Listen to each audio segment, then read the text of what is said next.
Renseignement personnel et de l'éthique de la Chambre. Welcome to the meeting number 61. Pursuant to the House Order of June 23rd, 2022, and therefore members can attend in person in the room and remotely using the Zoom application. Should any difficult and technical challenges arise, please advise me. Please note that we may need to suspend a few minutes as we need to ensure that all members are able to participate fully. Pursuant to Standing Order 1083H and the motion adopted by the committee on Wednesday, December 7th, 2022, the committee is commencing its study of the foreign interference and threats to the integrity of democratic institutions, intellectual property, and the Canadian state. In accordance with the committee's routine motion concerning connection tests for witnesses, I am informing the committee that all witnesses, tous les témoins ont complété. All witnesses have completed the required connection tests. Following witnesses have not completed the required tests. Sorry, they've all been tested. Everybody is perfect, okay? So I'd now like to welcome our witnesses for the first hour. As an individual, Gabrielle Lim, Doctoral Fellow, Citizen Lab at the Munk School of Global Affairs and Public Policy, University of Toronto, who is with us today on Zoom. From the Toronto Association for Democracy in China, Cheuk Kwan, who's the co-chair. Welcome, Mr. Kwan. And from the Uyghur Rights Advocacy Project, Mehmet Tohti, who's the executive director. Welcome, sir, this morning. Ms. Lim, we're going to start with you. You have up to 5 minutes for your opening statement. Please start. Good morning. I'm Gabrielle Lim, Doctoral Fellow at Citizen Lab. I'm also a researcher at the Harvard Shorenstein Center. My research focuses primarily on information technology, civil liberties, and security, with a specialization in mis and disinformation. While the views I present are my own, they are based on research carried out by myself and my colleagues. The following comments will briefly cover some of the effects of foreign interference, the contributing factors that give rise to their effectiveness, and recommendations. So firstly, I want to stress that evidence of activity is not evidence of impact.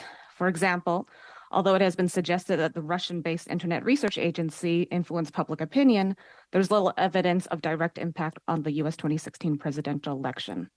The bulk of their activity was actually engaged in audience building. When compared to the volumes of media consumed by the average American across mainstream, independent, and social media, Russian-sponsored activities were but a small fraction. As such, we should avoid exaggeration when discussing such activities. To do otherwise risks undermining trust in our elections and sowing division amongst ourselves, including potentially alienating certain communities and increasing xenophobia. Secondly, I would like to draw attention to a different kind of foreign interference, digital transnational repression, which are foreign-directed digital operations that target individuals in Canada's diaspora communities. So this is happening on our land. This could include online stalking, harassment, threats, often gender-based attacks, hacking attempts, and other forms of intimidation. They may start off digitally, but often cross over into the real world. Even though transnational digital repression remains understudied, there's very strong evidence of its negative impact. My colleagues at Citizen Lab have documented its effects on mental health, self-censorship, fear of political participation. I highlight transnational repression because while it is a form of foreign interference, it shouldn't be equated with, say, online influence ops that seek to sway large audiences or some of the direct influencing of political parties that's being alleged. It's a very different beast, and I just want to stress that. Thirdly, I'd like to address some of the risk factors that make individuals susceptible to, say, foreign operated misinformation or foreign influence operations.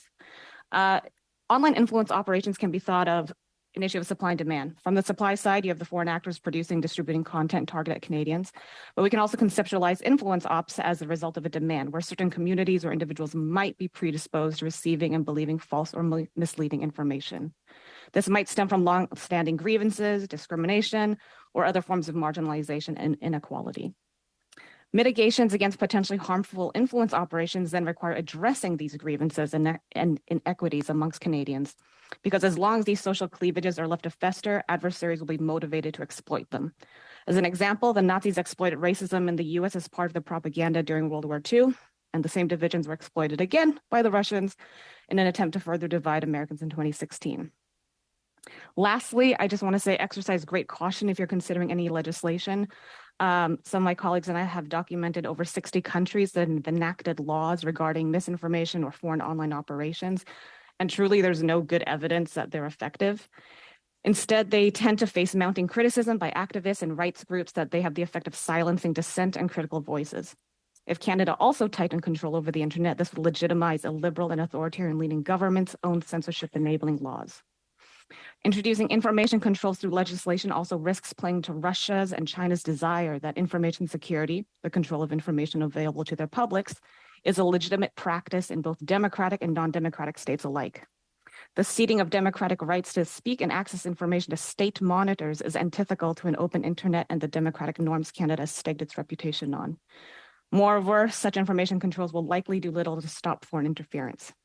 So I would advise exploring alternative policies, such as finding ways to build trust in our institutions and media, better connecting with diaspora communities, supporting targeted individuals, and exploring ways to address the for-profit models that drive our media ecosystem.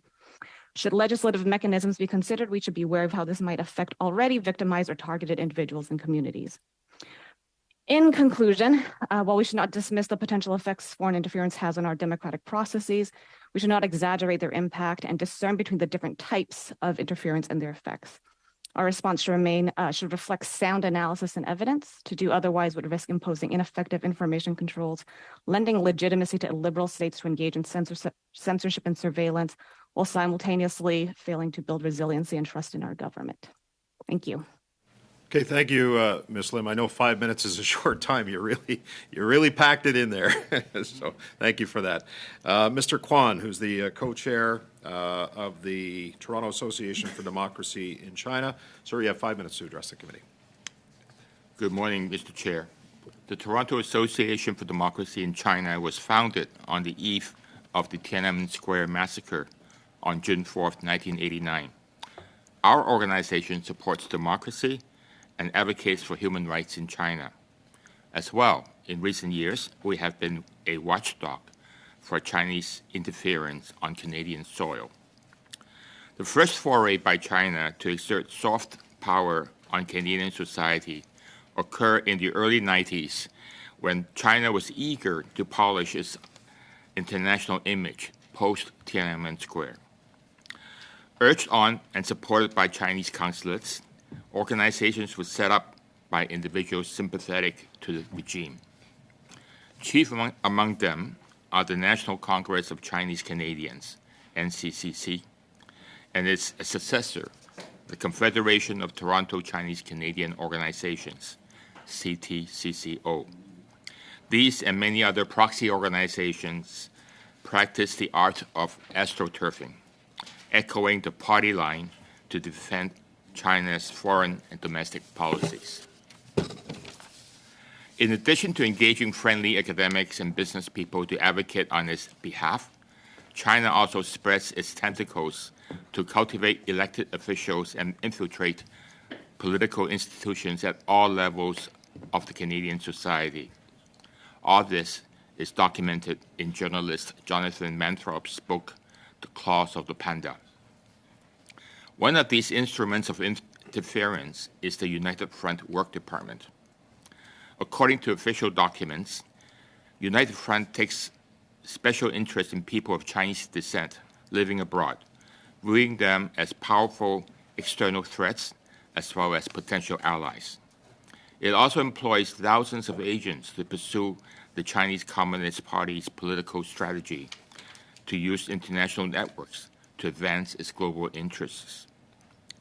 They also harass and intimidate Canadians who are critical of China, activists, dissidents, and human rights defenders, rendering the Chinese Canadian community the real victims of this game. We are therefore not surprised by the finding of the recent CSIS report.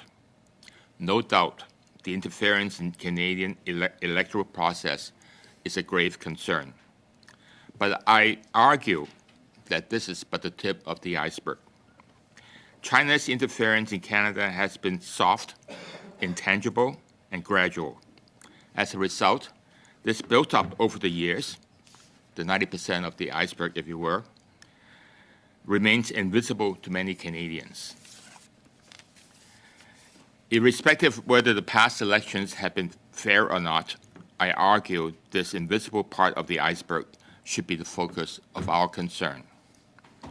In 2017, Canadian Coalition on Human Rights in China, together with Amnesty International, gathered evidences of harassment and intimidation by the Chinese government on individuals in Canada working on China-related human rights concerns, and published the Harassment and Intimidation Report.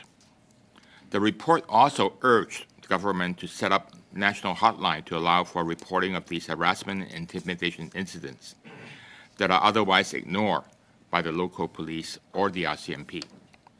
We therefore urge Canada to address China interference on these multiple fronts by taking a strong and principled stance in the issues highlighted in the CSIS reporting, establishing a national reporting hotline on harassment and intimidation, and set up a foreign agent registry similar to the one in Australia.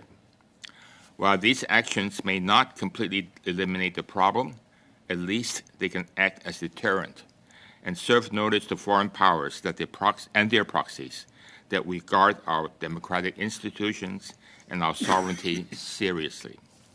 And at this time, I would like to add a few lines about that is not in my prepared statement. I just watched the live press conference carried out by Minister Menachino, in which the establishment of a foreign agent registry is seen as an attack on the Chinese-Canadian community. Let me assure you, this is not the case. The Chinese-Canadian community, together with our Uyghur community, Tibetan community, and other people, welcome this foreign agent registry. A registry on a foreign agent is not the same as a registry on all Chinese Canadians, and I welcome your further questions on this. Thank you, Mr. Chair. Thank you, Mr. Kwan. Mr. Tohti, you have 5 minutes to address the committee, sir. Thank you, Mr. Chair, and good morning to everyone, and thanks for this invitation. My name is Mehmet Tohti, a lifelong activist I call myself, and I'm currently working as Executive Director of Ottawa-based Uyghur Rights Advocacy Project.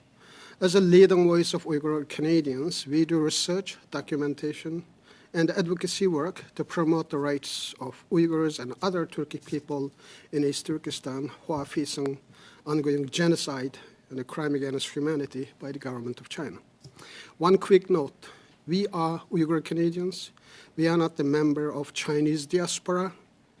It is precisely the reason that we refuse to become a Chinese and to assimilate in the Chinese culture by stubbornly preserving our ethnic, religious, and linguistic identities. We are subjected to ongoing genocide in China. And similarly, in that regard, Tibetans and the Mongols are also not identifying themselves as a Chinese Canadians or a member of Chinese diaspora. The topic of Chinese state interference is not a novelty for us. For decades, Uyghur Canadians have been subjected to all forms of intimidation and harassment by the Chinese Communist Party. Since my exile life more than 33 years, I personally experienced all forms of Chinese interference on my personal life, including the total isolation from my family members and siblings in East Turkestan, constant threat, intimidation, and harassment. It was in December 2003 when Chinese Ministry of Public Security announced the first batch of so-called terrorist organization list. An organization that I was chaired at that time, which is called World Uyghur Youth Congress, registered in Germany, was included in that terror list. And because of that misinformation and attack against us, I personally banned or cannot travel to many states like Turkey, Pakistan, Afghanistan, or Central Asian states and Middle Eastern countries. Since 32 years since I left my homeland, I have been unable to visit my relatives. They cannot come to visit me in Canada. No one of my family members issued visa. That's why I called it total isolation. Exactly 17 years ago, I engaged in the case of Uyghur Canadians, Hussein Jalal, who was kidnapped in Uzbekistan and sentenced to life in prison in China. I start noticing suspicious activities around me after my campaign. Here's one passage. I would like to give you a comparison, what we are talking today and what was the topic in 16 years ago. It was covered by Maclean magazine by Charlie Gills on May 14, 2007.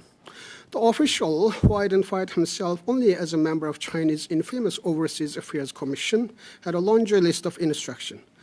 Mr. Tohti was to cease efforts to draw sympathy in Canada to the Uyghurs, the oppressed, largely Muslim population that has become a thorn in Beijing's side. He was a top spreading allegations of cultural genocide against People's Republic. Most importantly, he was not to attend an upcoming conference in Germany where Uyghur groups from around the world planned to form an international congress. We have your mother here and your brother too, he added cryptically, noting that police had driven the pair some 260 kilometers to regional police headquarters in Kashgar to help deliver Beijing's message. We can do whatever we want. The headline of the article was, "Beijing is always watching." Indeed, in 3 years since that night, the 43-year-old Tohti has had enough brushes with Chinese long-armed security apparatus to conclude Beijing's agents are still doing much at the police, not just in China, but here in Canada. I will refer you for later read. So in July 2020, right before in the parliamentary committee, before I'm testifying, I received a message, Twitter message, and it said, "Your mother is dead," and someone from Kunming City, nearly 4,000 kilometers from where my mother lived, just to stop me from testifying in the parliamentary committee. And another recent example, let me give you. In January 2016, less than 2 months ago, I received a phone call again from Chinese state police, from Urumqi, by taking hostage of my uncle, my mother's brother. And I was told that my 2 sisters are dead, and so was my mother. Whereabouts of my 3 brothers and their spouses and the children unknown. It was 15 days prior to vote on M62 in our house for the resettlement of 10,000 Uyghur refugees. That is the campaign I started since 2017. So Beijing is watching every day with the threat and intimidation and harassment. Thank you. Thank you, Mr. Tohti. Really appreciate your words and the opening statements of all of our witnesses today. I know our committee members are going to have lots of questions. I hate the committee process because of the timelines, but we do have 6 minutes in the first round, and I'm going to have to stick to that because we do have another full panel after our first round is complete. We're going to start with Mr. Barrett for 6 minutes. Thank you, Chair. Thank you, Ms. Lim, Mr. Tohti, Mr. Kwan, for joining us today. I note that doing so is not without personal risk, and that it's never easy for one to appear in front of a parliamentary committee, and particularly with the situation that you've just outlined, Mr. Tohti. It's the gravity of this is not lost on us. My first question is for you, Mr. Tohti. What does the communist regime in Beijing do to the Uyghur people in Canada, and why do they do that? The communist regime in Beijing is not democratically elected regime. That regime is not accountable for its people. It acts like a criminal organization. For that regime, it is important to keep the Uyghurs and other people under their control, and for that reason, they take a hostage of our family members. I'm speaking on behalf of Uyghur Canadians, and just to control our life here in Canada. And even the democratic and free country in Canada we are living, and Uyghur Canadians are not free just because of the Chinese pressure and the Chinese threat by taking hostage of their family members. Basically, they don't want the Uyghur Canadians to exercise their right to protest and exercise their right to speak about the atrocity crimes that Chinese Communist Party is committing. And that is the biggest threat for the Chinese government, and for that reason, it is regarded, these kind of peaceful activities, as part of national security, and for that reason, they apply all harsh measures to crack down. Thank you. Mr. Kwan, you talked about, you have talked about some of the coercion that Beijing uses. Can you share some of the examples or an example of how the communist regime in Beijing attempts to coerce and intimidate Chinese Canadians? I can share with you many incidents, but I believe that just to illustrate the kind of strong arm of the law, if you were, of the Chinese here in Canada, and the kind of subtle way that they can do this with sort of exerting fear on the Chinese Canadian community is a very typical example of you get a phone call, not only just in the middle of the night, but you get a phone call in the middle of the day asking, so how are your parents doing back in Sichuan, China? And then you'll get the message. That means if you don't behave, your parents' phone numbers, address, or even their physical well-being is under threat. So in that sense, it's a very subtle threat, and they've used this on many Chinese Canadians. I'm sure they have done this to Mr. Tohti as well. So this is something that I can vouch for. I will tell you a very innocuous kind of way that they did to me. I was traveling to Hong Kong for a cultural event. I'm a filmmaker. I went to a film festival in Hong Kong to present my film, and I was followed in Hong Kong back in 2005. And I was questioned during the Q&A period by what I seemed to be an agent of the Chinese Communist regime. And these are little things that they know. You know that I know that you know that I'm watching you. So that's the kind of thing that they exert pressure on you. Thank you. You have talked about observations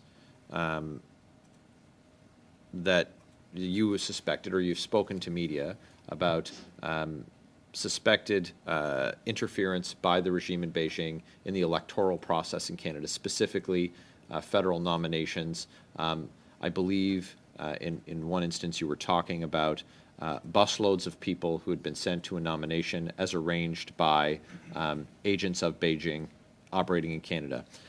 With about a minute, if you could tell us about that. Standard modus operandi. Chinese consulate may not do it directly. They have their proxies as a wink-wink thing. They have business people arranging for buses and paying stipends, something like $20 or $50 a day, to bus in people either to nomination meetings or to do counter-protesting. And we have seen this in one of the fights at the Toronto District School Board, where they bus in international students from Waterloo, from Guelph, into Toronto to do this kind of thing. And this is something that I've seen firsthand, and this is something that I've been told firsthand by many other writings as well. I think that's my time. We'll come back to it. Thank you very much. Thank you, Mr. Barrett. Mr. Fergus, you're next for 6 minutes. Je pose mes questions en français. I'll speak in English for my guests. First of all, thank you very much for your testimony. Both Mr. Tohti, Mr. Kwan, as well as our guest from the Monk School. I think I'm going to start with you, Mr. Kwan, if I could. You talked about how the United Front Workers Party, UFWD, have come together to engage in astroturfing. Could you give me an example? Can you give us an example of a recent example, if you could, of astroturfing? The astroturfing during the head tax redress fight, in which Chinese Canadian community asked the government to pay reparation and apologize for the Chinese Exclusion Act and its head tax. This was a campaign that was carried out by over 20 years before that by people in the Chinese Canadian community. And I represented one of the organizations, the main organization at that time, to lead on this fight. But as I mentioned, right after the Tiananmen Square, Chinese set up an umbrella organization called the NCCC, National Congress of Chinese Canadians. They usurped the issue by themselves, in which they have no connection to. These are recent Chinese immigrants that have nothing to do with Chinese Exclusion Act. And yet they took the topic up. They issued press releases. They formed over 300 proxy organizations registered with Corporate Canada, in which they share directors and have one perhaps share the same postal addresses and so forth. So these are what is examples of astroturfing. They set up these fake organizations, issue press releases, and have press conferences. So I'm glad that you keep track of, and your organization keeps track of examples of foreign interference. Is it? I don't need you to get into detail about it today, but would you feel comfortable with providing the committee with examples of these organizations that you feel are acting? It would be my pleasure to do that. That would be great. And when you track those organizations, you also track the members of the boards of directors of these organizations or the leadership of?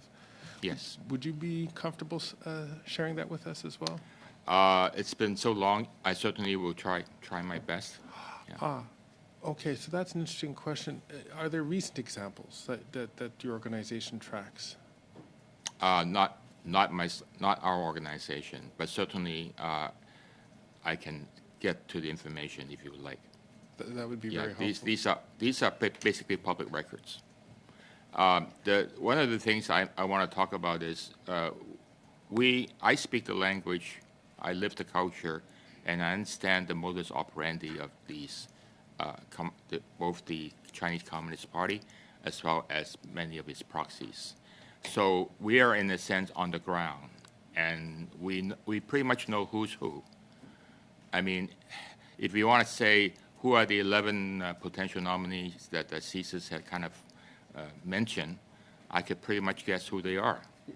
So it's an open secret that both Mr. Tohti and I have been living with and knowing, who's who. And that's why, after so many years, it's no longer a surprise to us that the recent CSIS report has come out with this explosive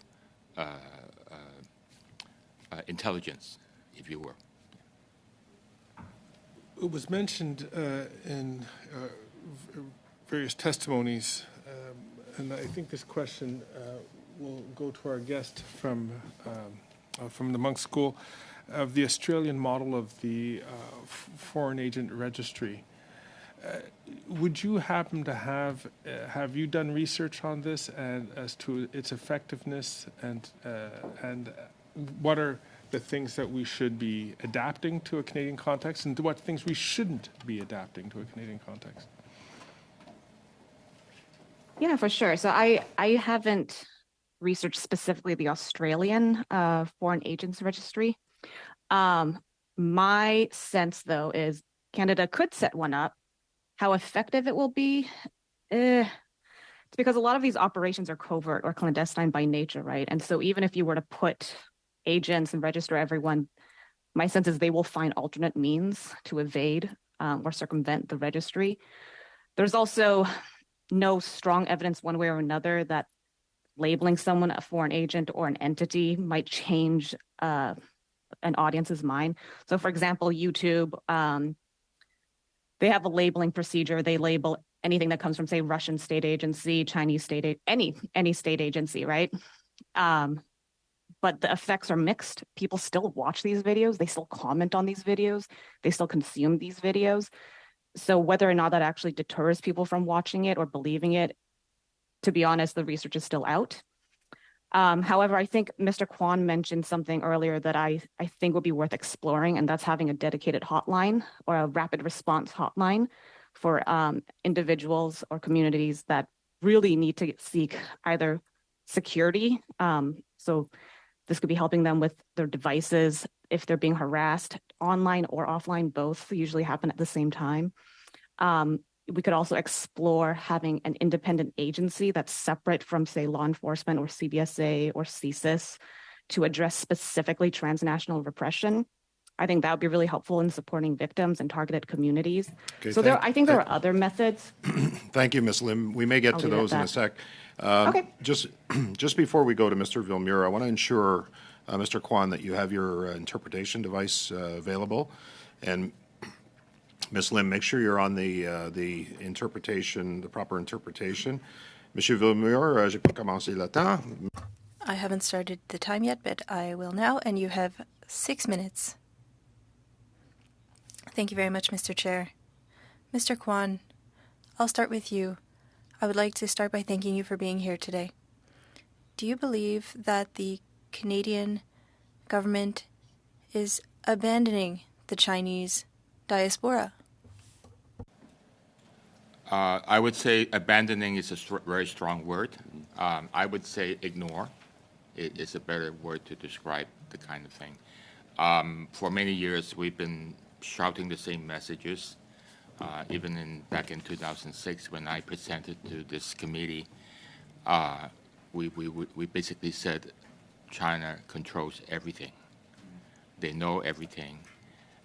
Even if you change your cell phone, they can quickly find you from Beijing, from Toronto. So it is something that I believe that the government should take a stronger message and also take a stronger stance. And I agree with many of the critics about the registry saying that it may not be 100% effective. Certainly, we understand that. But we think that as long as we're not ignored, as long as the government has been seen as actively trying to protect the integrity of its election as well as its community, then it will send a strong message back to hostile countries, forces like China, Russia, or Iran, saying that we are watching over our citizens as well. So don't ever try to, exert pressure or harass or intimidate any of our Canadians. Donc, selon votre opinion. So, in your view, this message is currently not being sent by the Canadian government. Can you repeat the question? Sorry. Certainement. Certainly. So, in your view, that message that Canada will protect citizens is not being sent to the Chinese government. Right. I strongly believe that. I think more external, more explicit kind of public display is worth it. Right now, as you know, we are under the COVID and as well, people are looking at the racism of Chinese Canadians. And this line of setting up a registry is an attack on the Chinese Canadian community, I will not buy. This is a standard line given by the Chinese Communist Party. They're using the same line for everything, for COVID, for anything else. So I hope that the government will not buy into the fact that just because you're setting up a foreign agent registry, you're setting up a registry for all Chinese Canadians. La distinction est fondamentale. The distinction is essential. Can you tell us about the Chinese police stations that we've heard about in the media? Yes. This is something that has been exposed by a Spanish non-governmental organization, and we have not known about it before. However, Once it has been pointed out to us who runs these stations and who's behind, who are the civil organizations behind these police stations, we were not surprised because these are well-known names. I wanted to point out to you, Monsieur, in Brossard and in Montreal, Journal de Montréal recently, just yesterday, had an article about 2 police stations in Brossard and in Montreal. And that was run by the same woman who is a city councillor of Brossard. So, and she openly advertised herself as being a partner of the Chinese Communist Party. So this is the thing that, you know, first of all, we're not surprised that this actually happens. Est-ce que vous croyez que c'est... Do you believe that these tactics were used elsewhere in the world, or is this new here in Canada, or have these tactics been used elsewhere? These tactics have been used in many, many other countries. I believe they have identified 100 stations around the world, of which Canada has, I believe we have 5 or 6. 3 in Toronto, now 2 in Montreal, and 1 in Vancouver. Le gouvernement du Canada... So the information services in Canada should not be surprised because such police stations exist elsewhere in the world, correct? Right. This was the report was issued by Safeguard Defenders. It's a Spanish organization. I know that China has very, very similar, in fact, more severe operation in Australia, in Spain, in many other European countries, and of course other non-European countries as well. Vous avez mentionné un peu plus tôt... Earlier you mentioned that you know the names of the ridings of parliamentarians that were impacted and that it was common knowledge. Would you be able to identify the regions or the ridings? I can share with you 2 highly suspected cases of electoral influencing. The Kenny Chew's riding, the conservative MP who lost his seat because he was the one who had a private member's bill on the foreign agent registry. And of course, the second riding that we are very highly suspicious of is Bob Soroya in Markham. He's been winning by 15,000 votes every other election, but this election, a Chinese aligned candidate from the other party has taken over by at least 7,000. Thank you, Mr. Kwan. Merci, Monsieur Villemure. Thank you, Mr. Villemure. Green, you're up next for 6 minutes. Okay, thank you very much, Mr. Chair, and thank you to all the witnesses who've made it here today. You know, I think it was important for this committee in embarking on this that we took the opportunity to cover topics that haven't previously been explored at other committees so as not to duplicate the work. And I think that starting in this way, particularly as it relates to material impacts for people that are here, is an important part of the process, and I'm glad that we're able to embark on it. Ms. Lim, in an article titled "The Risks of Exaggerating Foreign Influence Operations and Disinformation," you stated that our fears and concerns that foreign actors are somehow interfering with democracy in deliberative discourse are counterintuitively allowing for the further erosion of democracy and deliberative discourse. Can you expand on this in relation to the current allegations of foreign interference? Yep. So in tracking, I think we've tracked 79 countries that in the last 10 years have passed misinformation foreign election interference laws. They very, very frequently will cite or point to democratic nations, so US, Canada, France, Germany, UK, Australia, for why they're doing what they're doing. And the justification tends to fall under the broad rubric of national security, right? And so that's why my fears of using legislative means only to curtail some of this stuff is dangerous, because other countries, less democratic ones, without the guardrails that we have in Canada, will use our rhetoric to basically pass and justify their own laws. So one example is, I believe Kyrgyzstan passed a pretty broad law, which allows the government to take down content and censor whatever they dislike. They specifically cited as reasons for doing this the UK white paper on online harms, NetzDG, the German bill, and I think there was a French fake news bill that they also cited. So again, I don't want to say that we should just ignore what's happening in Canada. I just think we have to be very careful about how we frame it and specifically call out what are the effects and what are the outcomes. And I think the testimonies of the other panelists are really important for bringing that out. And it's why I also highlight transnational repression is not the same as other types of foreign interference. And so how would you specifically define transnational oppression or repression? Sorry. Yeah, so I think there are two big points to it. One, that it's directed by a foreign government, and it's happening on our territory. So I raised that because I'm from Hamilton, and anecdotally, you know, we witnessed this back in September of 2019 when McMaster students hosted a Uyghur activist, a well-known Uyghur activist, Rukuki Turdush, and I apologize if the pronunciation isn't right, and it was disrupted by students who were bussed in and disrupted. Would this fit that kind of action? It could, but we need more evidence, right? We can't assume that just because people are against the speaker that they're automatically being influenced and told what to do by the Chinese government. So in your title of that article that I referenced, you said the risks of exaggerating foreign influence. And, you know, is it your opinion that these risks are being exaggerated in the case of the allegations that are before us here in Canada today?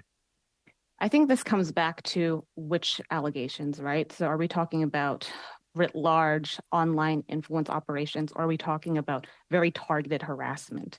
So I think with the targeted harassment, we're not exaggerating those impacts. I think those are very, very clear, and they have pretty long-lasting impacts, as evidenced by the other panelists.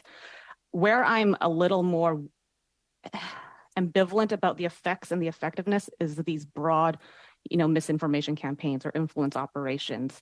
It's hard to tell exactly what the impact of those are.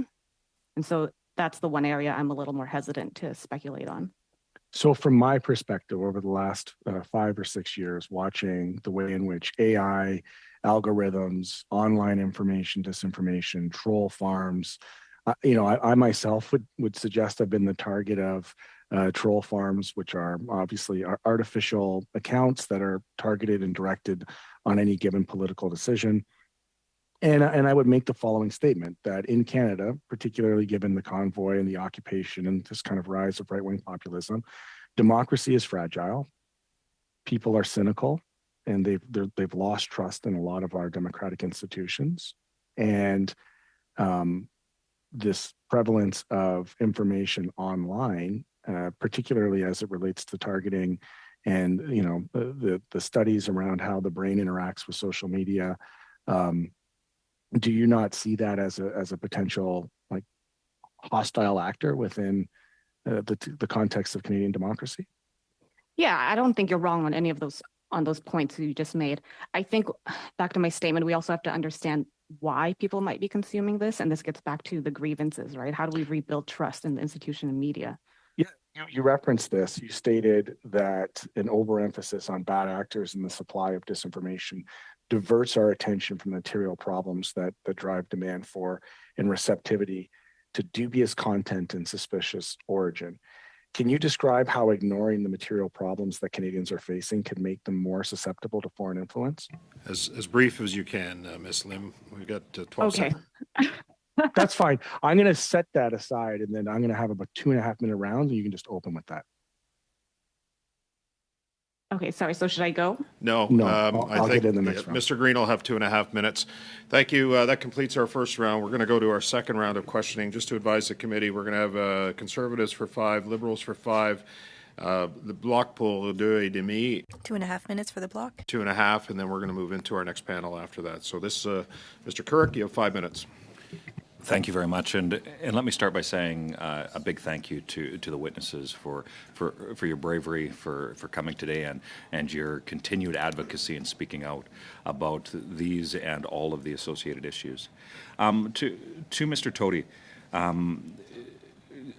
can you expand a little bit as to how Uyghurs who live in Canada have faced pressure and influence and threats and intimidation by the communist dictatorship in Beijing? Could you expand a little bit on what that's looked like and some personal experience or those who you know?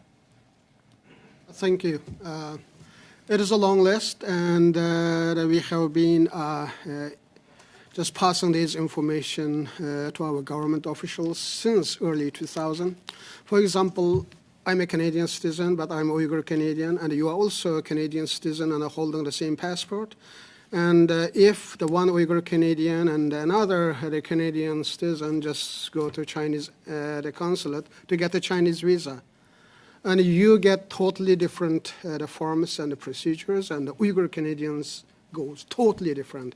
And they will ask, for example, how you remain in Canada, whether you applied asylum or not. And you have to receive invitation from your parents. And your relatives and all of them, they have to have a security clearance. There's so many things. And also you have to sign the pledge to loyalty to Chinese Communist Party if you are Uyghur Canadian. And for example, and that also effectively isolates the Uyghur Canadian from their family members and creates that kind of fear. Okay, if I go to protest, here's the consequence. And I may not see my parents again, or I cannot invite my parents to come to see me because passport is given by the government. And the Uyghur Canadians are subject to totally set of rules by the Chinese government, not only in China, here in Canada as well. For that reason, just regular phone call, just threaten them not to participate in any protest. That is very standard, but it goes much further, to be informant for Chinese government and report whatever happened in Canada. And don't go anything that against the interests of Chinese, the Communist Party. Thank you very much for this, and I know that time is limited. So if there are further examples or stories that you have, please feel free to follow up with this committee. And certainly, I think that what you've shared today behooves us to take this seriously, and I appreciate that, Mr. Kwan. You've talked about some of the examples of how the communist dictatorship in Beijing puts pressure on Canadians and Canadian democratic infrastructure. How commonly known was this prior to some of these recent revelations? Can you expand as to how well known it was amongst yourself and others within the Chinese diaspora in this country? Very commonly known. In fact, we've been saying all along for the last 15, 20 years. And we've seen a lot of this on the ground, obviously.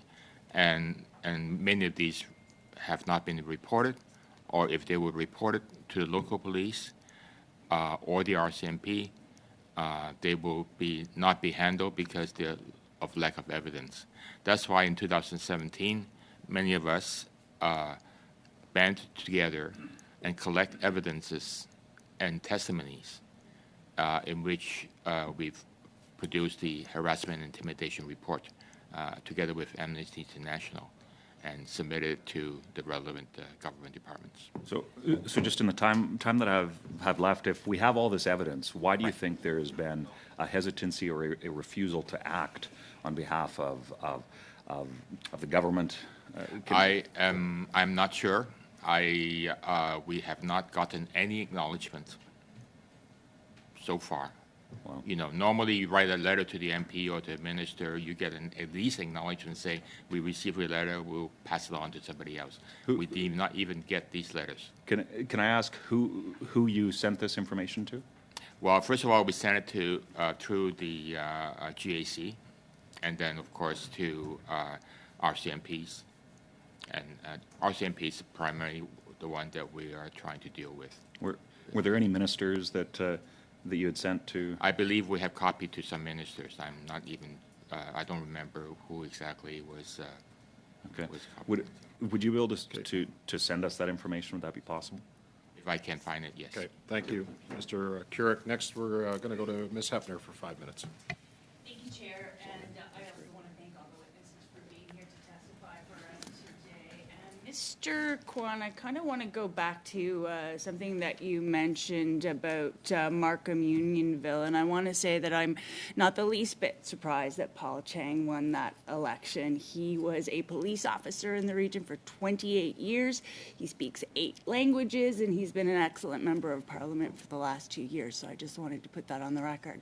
And I wanted to further ask you about the length of time that you believe there's been foreign influence by China in Canada. You mentioned that this has been going on since the 90s, that you testified before parliamentary committee in 2006. So this is a problem that spans several governments. And I would like you to give us an idea about how the problem has maybe changed or developed over that time. For one, China has become more sophisticated, more subtle. In the early efforts, China was seen as very kind of bumbling in many ways, and perhaps not taken seriously by our elected officials or law enforcement. But China has now kind of upped their game, if you were, in such a way that many of these things that we're dealing with is very subtle. I can point you to, one thing, that China does not play by the rules of engagement that we know in the West. Contracts. We think that we have a contract with a Chinese company to install X-ray machines in all our embassies around the world. And the contract says, thou shalt not do this, thou shalt not do that. Thou shalt not share the information. We don't believe that the Chinese will follow that kind of contract. Because we in the Western world think a contract is a contract. If I engage a Chinese company into processing visa in China for Canadian consulates, we think that, these employees that they hire will abide by the rules of privacy and whatever the contract says. But that, in fact, is not the case. Chinese government has a way to getting their people loyal to the party, loyal to the government, loyal to the country, to do what is needed to do. And I don't think we should be there should be any surprise that they would do that. Thank you. And I would turn now to Ms. Lim. You mentioned xenophobia in your opening statement, and I'm wondering if you can sort of describe how foreign interference and conversations about foreign interference can affect the experience of Chinese Canadians and perhaps their participation in the democratic process in Canada. Yeah, for sure. So very briefly, again, I don't want to directly say correlation is causation, right? But we see this in other communities as well. So when there's criticism of Israel, for example, there is reports of increased anti-Semitic attacks. Similarly, over coronavirus, there was increased resentment towards Chinese immigrants. Similarly, after 9/11, there was a lot of backlash for people who are perceived not even Arab, brown. It's so this is the general ballpark we're dealing with. And so I think we just have to be careful about how we word certain things. I think repeatedly stating this is the CCP, the actions of the Chinese Communist Party, as opposed to writ large Chinese people, right? And I think most of you know this already, so this is old hat. But I think just being wary of what language we use, because we should be criticizing the CCP and pulling out all, bringing light to everything they're doing. But I would also like to not risk getting spat in my face or called a racial slur on the street, right? So I think that's just my caveat. We just have to be careful about how we frame things. Would you say that allegations even of foreign influence has an effect on whether a Chinese Canadian would, say, volunteer in a political campaign or work in a political office? Does it affect the way they can fully participate in our democratic process the way they may want to? Short answer, please. Yeah, I would say with the current evidence, no, I can't give you a definitive answer. Okay, and I apologize, Ms. Lim. You always seem to be at the tail end of the time there, so I don't like doing this, believe me. So, Mr. Villemure, 2 minutes. 2.5 minutes for Mr. Villemure. I'll come back to Mr. Kwan. If you could send us the report from 2017, that would be great. Did you hear the question? Okay. In your opinion, Chinese interference in Canada, has it increased since the Liberals came to power in 2015? I don't think I can say anything about that just because I don't, as Ms. Lim said, there's no causation involved in this. I don't want to.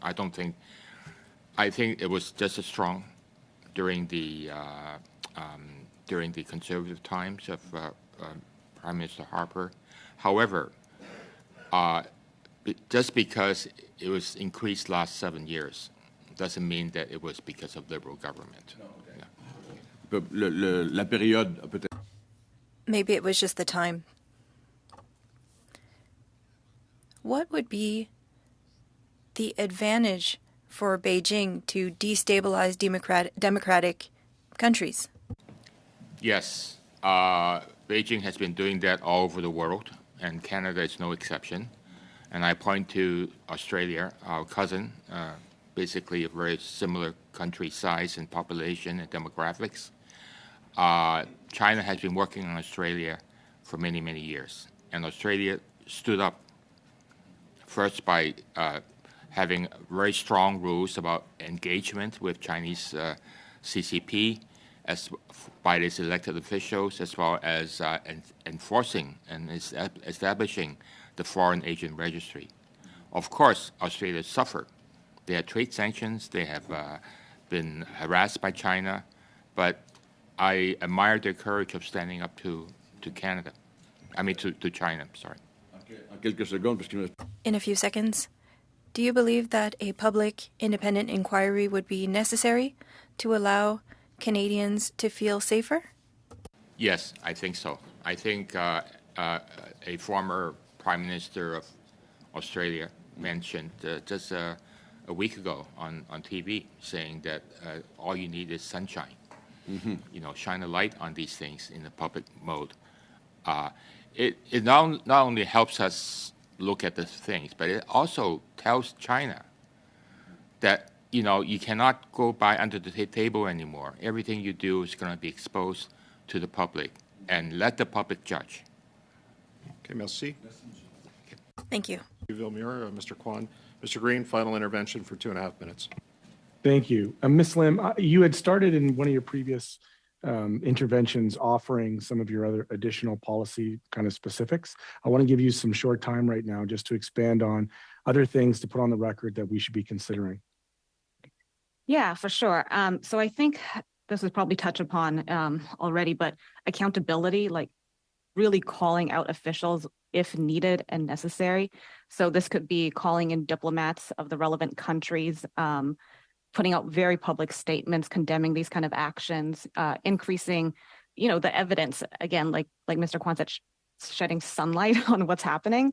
I think that's really important. I think there needs to be a lot more done to support victims and targeted communities. And so I think, yeah, FBI has a hotline, and they have, I think in the UK, when there were attacks against Iranian diaspora, law enforcement had offered protection, digital training, very basic security training, also training. So if there was an agency set up to deal specifically with transnational repression, there should be good training so they understand what's actually happening for the victims, and also to not re-victimize folks that have been already targeted. So for example, you could be targeted as, you know, a diaspora community, but that might also put you under more surveillance under law enforcement, and that's not necessarily good when they've already had really bad experiences with law enforcement.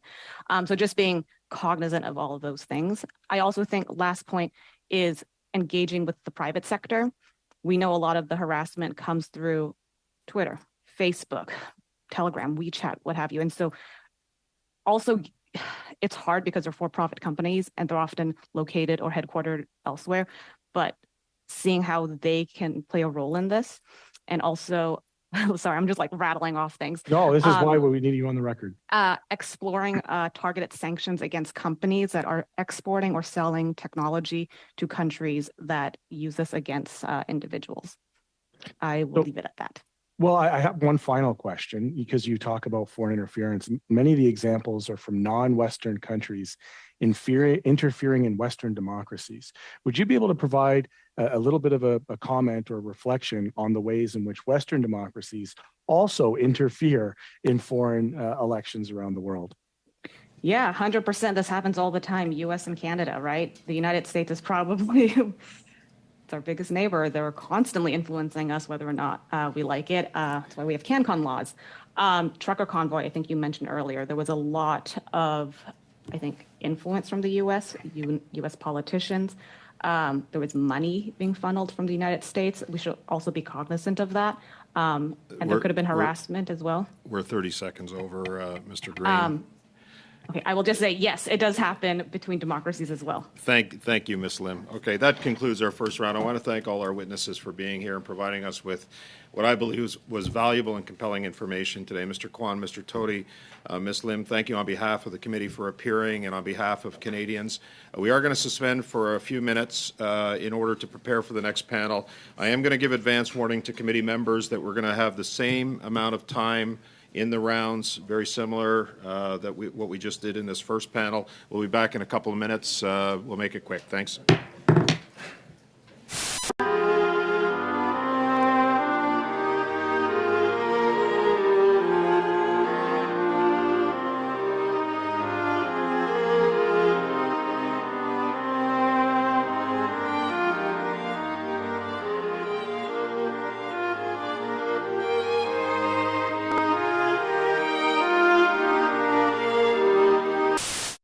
Back to the meeting, everyone. We're just about to start our second panel. Can we have order in the room, please? Everybody take your seats so we can get started. First of all of the testing, toutes les tests sont complètes. All the tests have been completed. Aussi en français. For Mr. Villemure, I've said it in French. 3 witnesses in front of us for our second panel, and I want to welcome from the Chinese Canadian Concern Group on the Chinese Communist Party's human rights violation, Mr. Bill Cheuk, who is the spokesperson. Mr. Cheuk is with us on video, as you can see. And from Alliance Canada Hong Kong, we have Cherie Wong, who is the executive director. Thank you, Cherie, for being here this morning. And Ai-Men Lau, who is an advisor. As you can see, all of our witnesses are via video conference today. Mr. Cheuk, we're going to start with you for 5 minutes to address the committee. Please go ahead.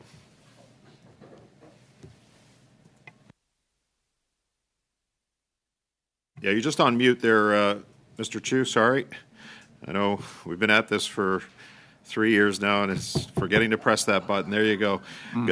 Go ahead, sir. 5 minutes. Morning, Chair, and honorable members of the committee.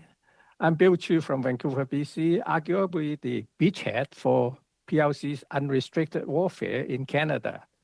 That name is coined after a 1999 book of the same name by 2 PLA corporals describing a new warfare which do not use conventional weapons like guns and bombs, but stealth weapons ranging from disinformation via media, influence buying by bribes, sex, trade, fame, threats, etc., as well as cyber hacking, data harvesting, and intellectual espionage. So no soldiers are required to be transported in, as the idea is to convert locals into its foot soldiers. It's a perfect plan, as by blurring the boundaries or even presence of a war, PLC has also gained the image of a so-called peace-seeking country. However, through WeChat and other things, PLC has been silently sending official news and directives to tens and thousands of Chinese students and immigrants here.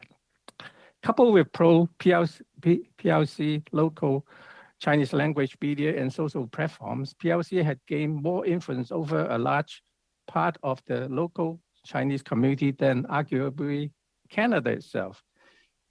It can and has mobilized large groups of Chinese here when needed. Undoubtedly, Canadians have sensed something amiss after hearing all kinds of PLC undue influences in Canada, but are unsure whether the government is aware of the seriousness or had a plan to deal with them.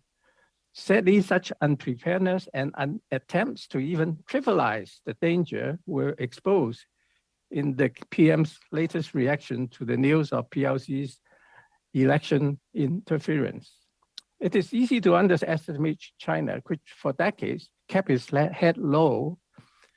But fast forward to its entry in WTO, and the world has since been bedazzled by its rocket-like rise that most forgot. PLC is a one-party authoritarian state which outlaws ideological pluralism. So communism should never be mixed up, even by the self-proclaimed progressives, as a legitimate choice, since accepting it ironically means no more choice. Accordingly, China's leaders do not need a popular vote to get in or stay in power. So for 7 decades, they develop a habit of ignoring the people's outcries or rights, but rely on propagandas, lies, and brutal suppression to control dissent. And it's easy to do when 3 branches of the government are only supposed to serve the party's interest. And China for decades was separated from the world. But with PLC entering the world stage, its leaders have to struggle to maintain the validity of its problematic ideology and related wild claims in front of not just its people, but the world's. So within the secret warfare it's waging globally, it spent billions on buying or expanding media, on propagandas, including getting full-page ads and inserts in prominent Western papers.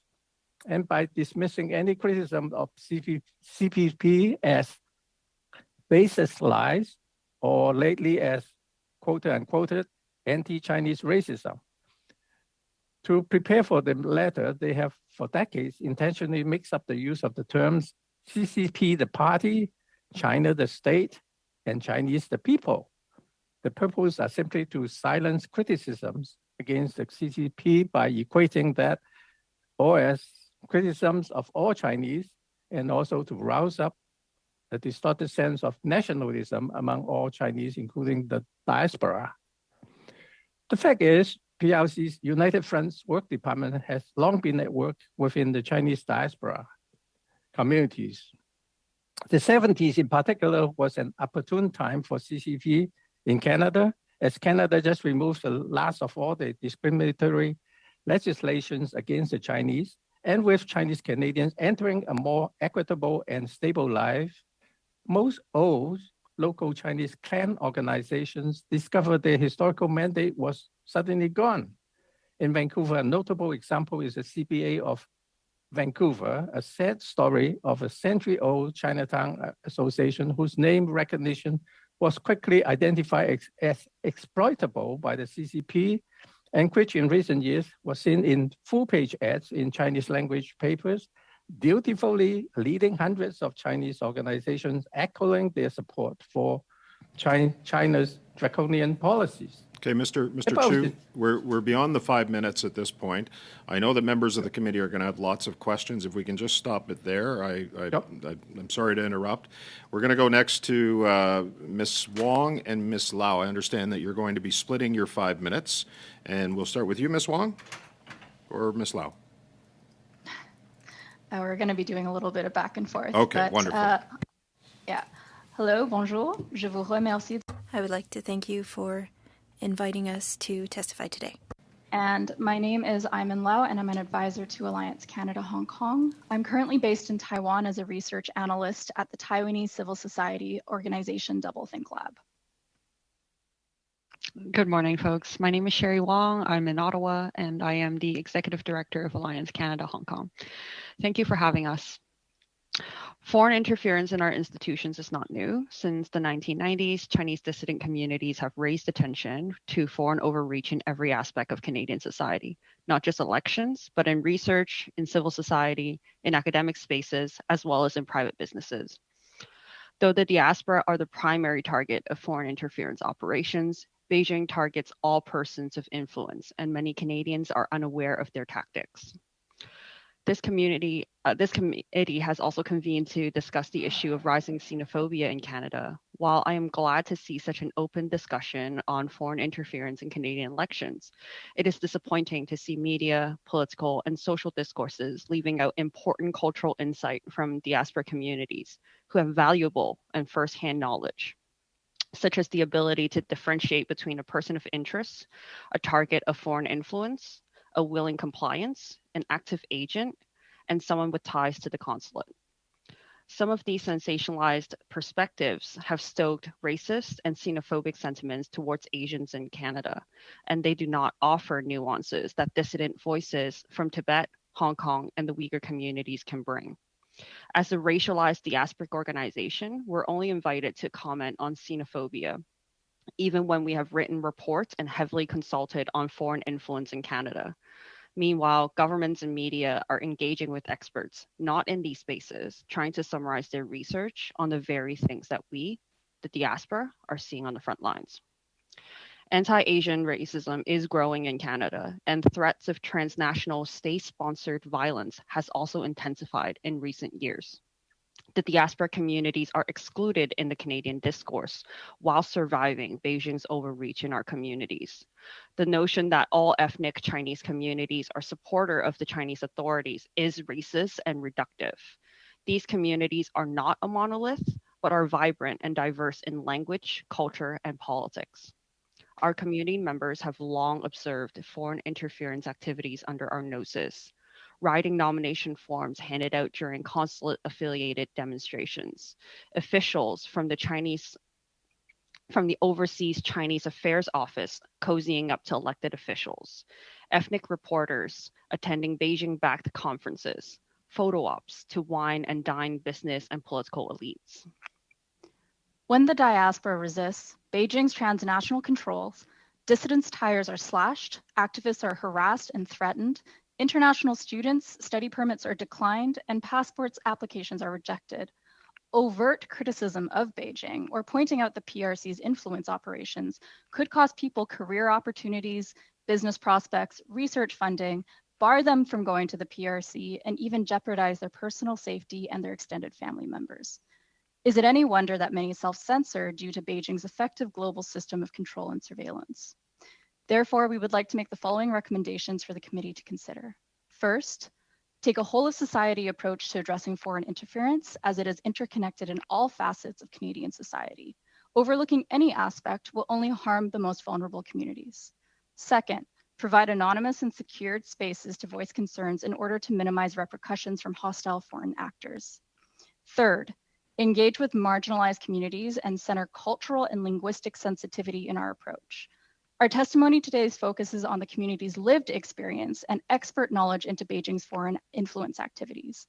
I also want to take this opportunity to urge policymakers to rebuild trust with diaspora communities, many of whom have felt long unheard and erased. It would be also naive to think that the PRC is the only nation engaging in these actions. We urge the committee to pursue country-agnostic solutions and also look to the other diasporas for their insights. Thank you again for the opportunity to testify, and we look forward to answering your questions. Thank you, Ms. Lau and Ms. Wong. It's probably late in Taiwan right now, I would imagine. Mr. Barrett, you have 6 minutes to begin your intervention. Thank you, Chair. Thank you to the witnesses for joining us. I appreciate your work.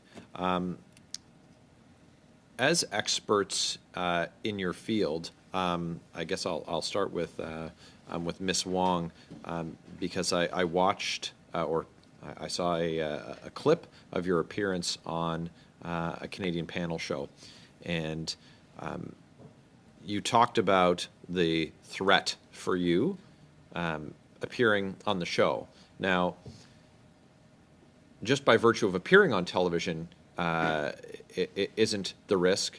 The risk is a result of your work, where you've gained your expertise on foreign election interference. Can you speak to what led to that point and how that threat would manifest itself for you. I'd be happy to. I think this is where the conversation gets a little complicated. When we talk about foreign interference and influence, it's not necessarily activities that we can outright identify and say, this is a foreign state intervening in my life. But some of the examples I could give is since last Friday when I appeared on CBC, my home internet has been incredibly slow. I've been getting more spam calls and more phishing emails and more spam texts, but is that an act of foreign interference or influence? I don't know. I do not have the expertise to identify whether these are a result of my appearance on media. But I think the overarching issue is that the community is afraid to appear because they have seen extreme cases of where activists and dissidents are threatened through social media, through in-person events.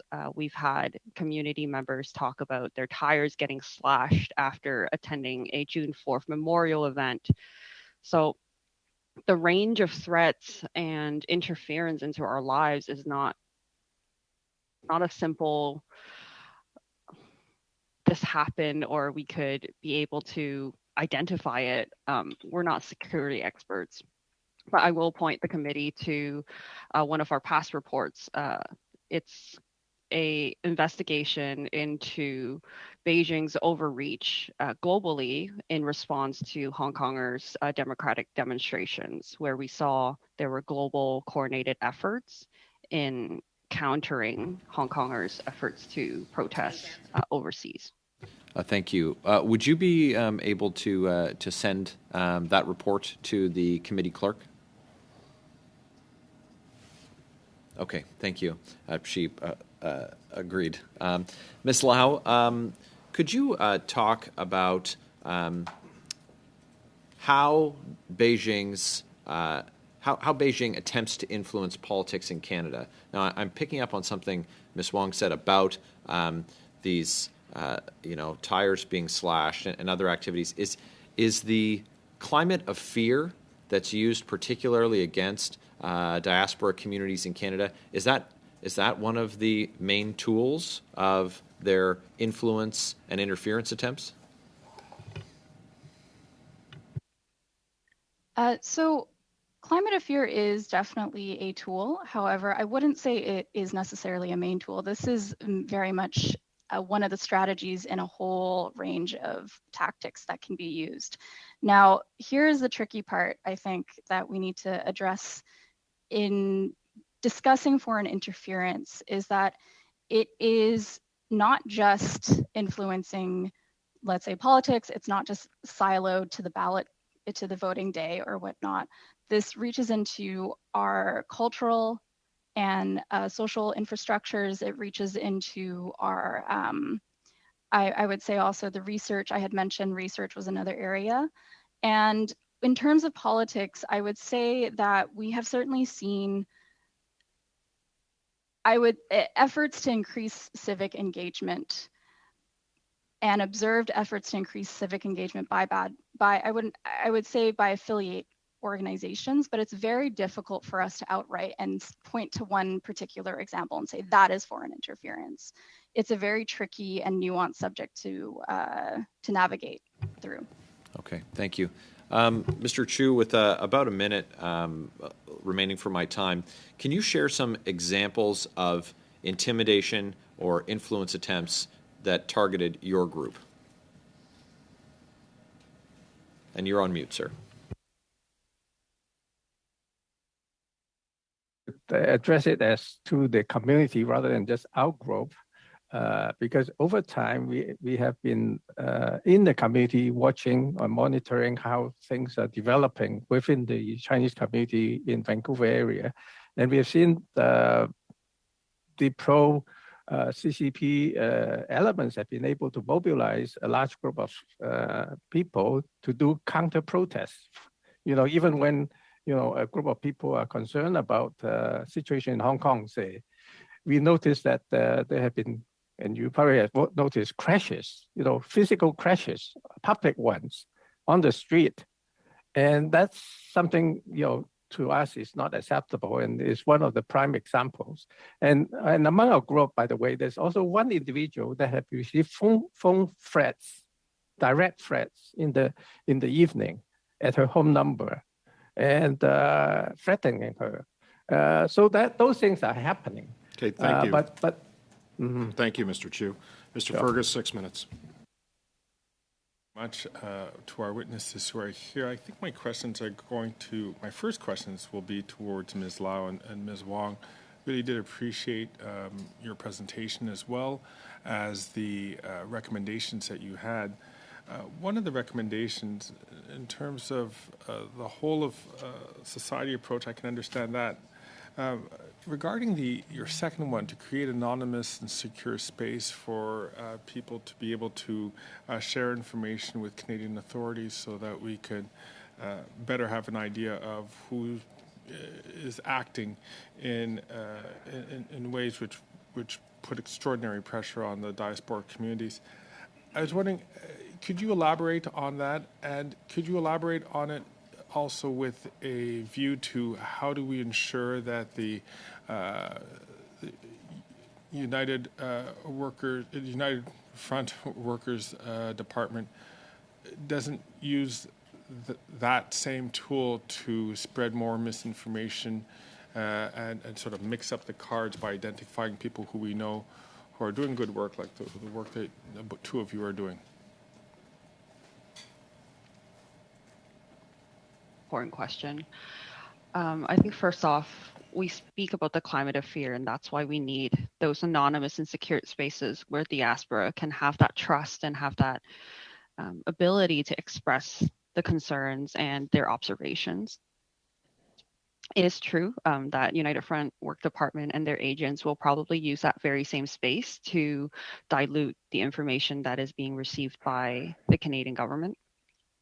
I think this is where we need to be proactive, not only in identifying the state actors who are active in Canada. This is the job of our enforcement intelligence agencies, but also to actually do public source research. A lot of the times, the United Front actually publishes the individuals and the names and the organizations that are affiliated with them. And if you do use Chinese language research and open source research, you'll be able to identify these agencies and organizations. I can hand it to Ayman if she had anything to add. Yeah, I would also just say that if this is the concern, I would also look to civil society in terms of, I think public source information is a really useful tool in this case. The information is quite easily searched. I think we just need the capacity to search for it. So civil society organizations can come and fill this gap.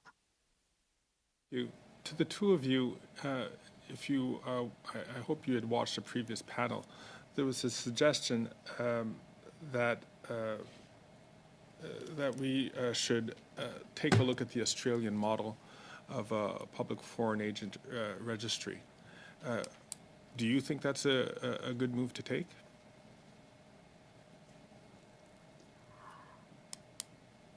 I would say that a Foreign Agent Registry Act is certainly, or Foreign Agents Registry is certainly a good first step. However, I do agree with the criticisms we did here at the previous panel.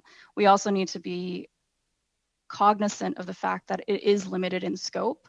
I think also maybe perhaps looking towards Australia to see how has the implementation of such an act, or other countries who may have also implemented similar acts, how has that implementation gone, and what is the impacts? And are we seeing the objectives being achieved, and where are the lessons to learn from there?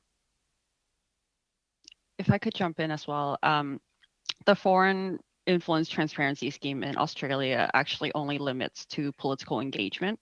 So it still leaves a huge gap in other sectors such as research, private sector, and civil society, where foreign agents and foreign affiliated agents are able to use their resources and money and intervene. So it is something to consider. I think it's the right step, but it has to be a broader reach to be truly effective in countering foreign influence in Canada.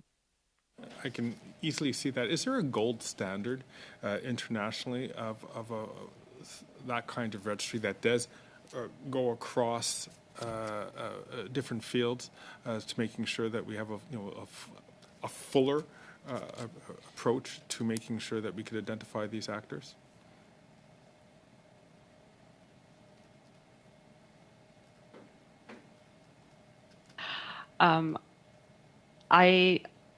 I think we can learn from a wide variety of different countries' legislations and take the best pieces of it. But in my opinion, I don't see a gold standard anywhere in the global world right now. I would also agree with Cherie on that. One last point.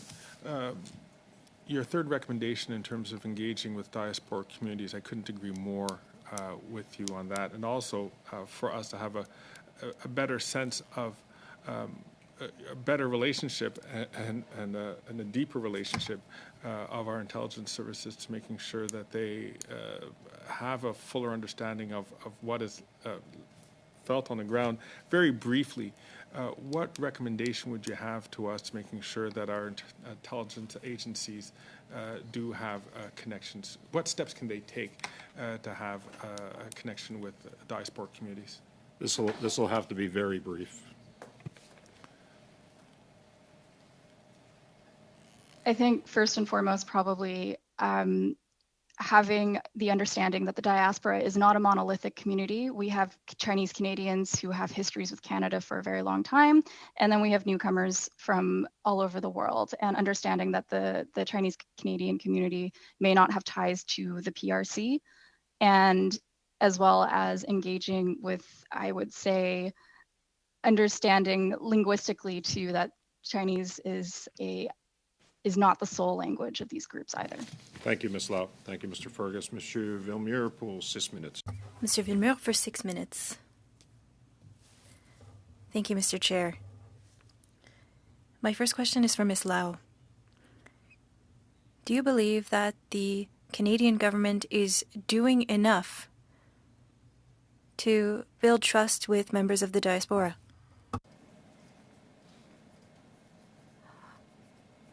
I would say that we certainly could take more steps. I think as well as I would really like to go back and highlight the point that we're not only being today we are not only being asked, we're asked to comment on certain tactics, but I think we should also be part of the solution moving forward.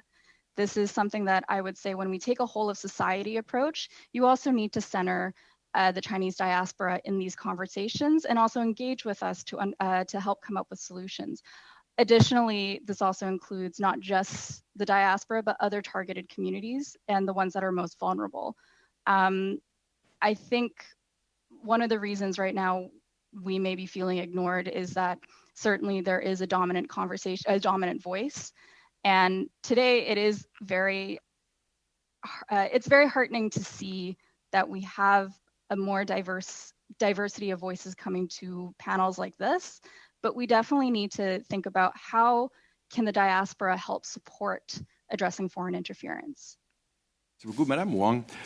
Thank you. Ms. Wong, in the brief that you tabled, you talked about tactics used by the Chinese Communist Party. You've listed 7.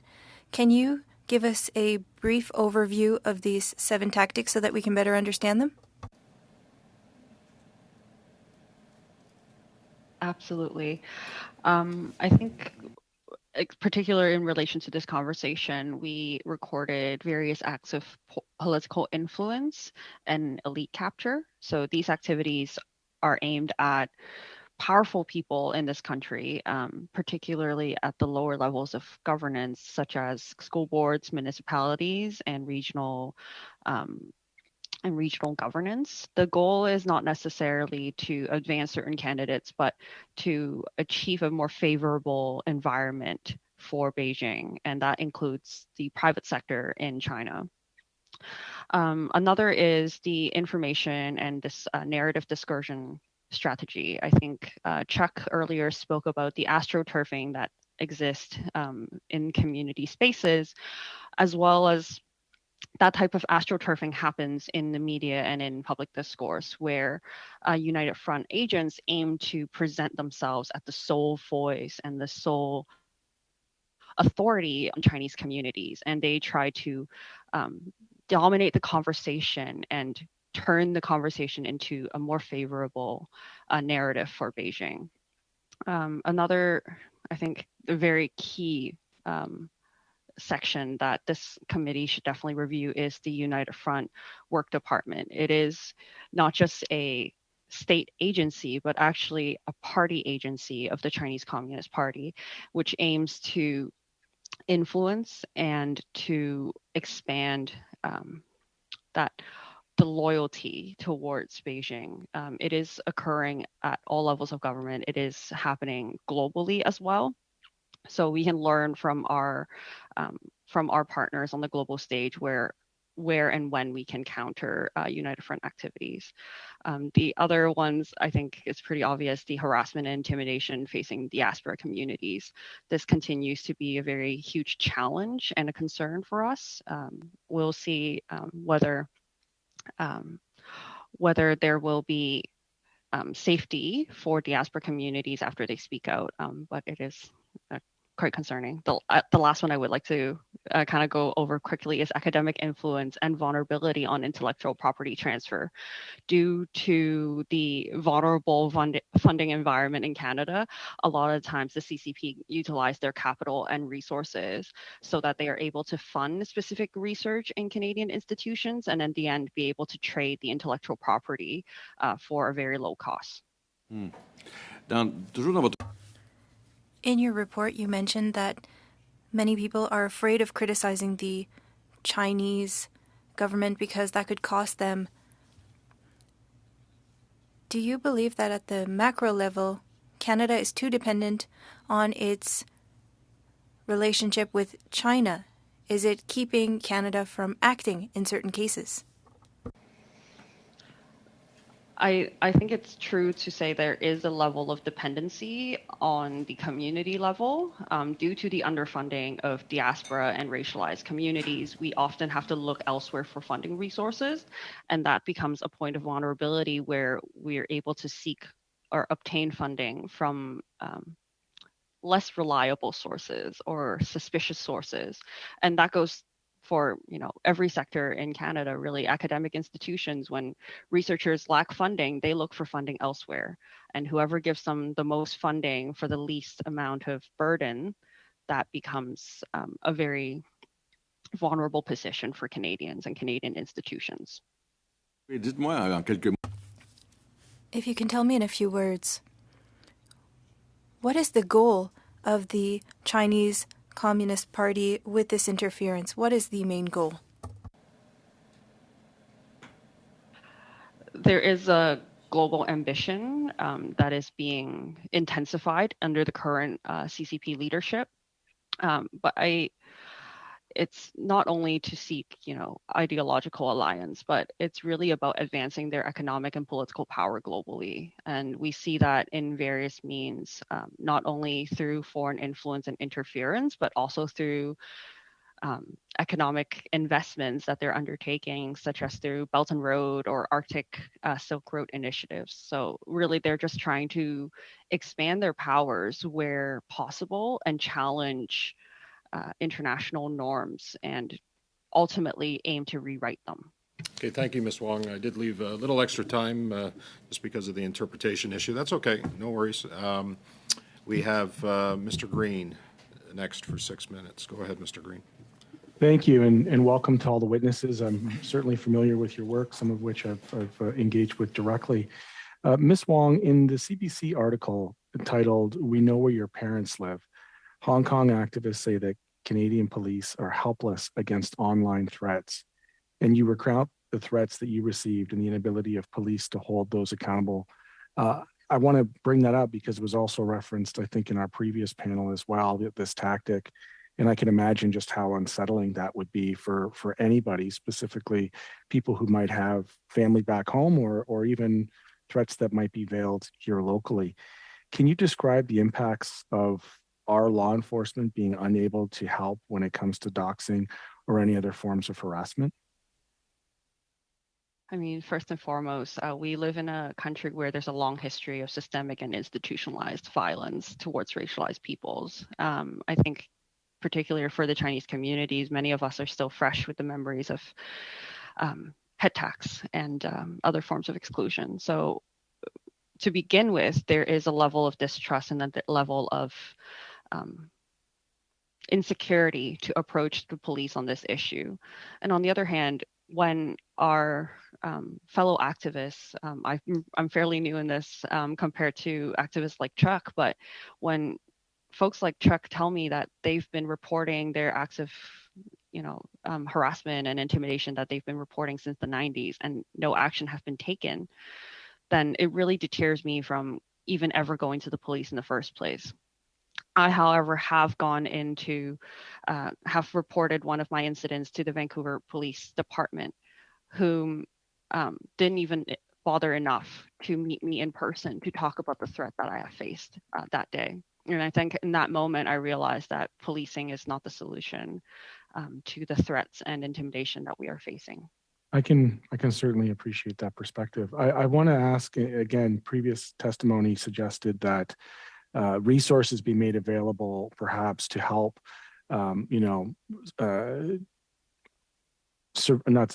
help but scan phones and devices and provide technological solutions for counterintelligence, basically to help in a defensive role. And I want to try to ensure that we have some good recommendations coming forward about things that we can control as a Canadian government versus things that just might be out there on the internet or so on and so forth. So one of your recommendations also included increasing government funding for grassroots and diasporic organizations. Has your organization considered ways within your own community that you can help keep yourself safe in terms of providing resources to community members that might be beneficial for, you'd referenced your internet, you referenced the potential for surveillance and that type of thing, kind of counter surveillance measures that we might be able to help support?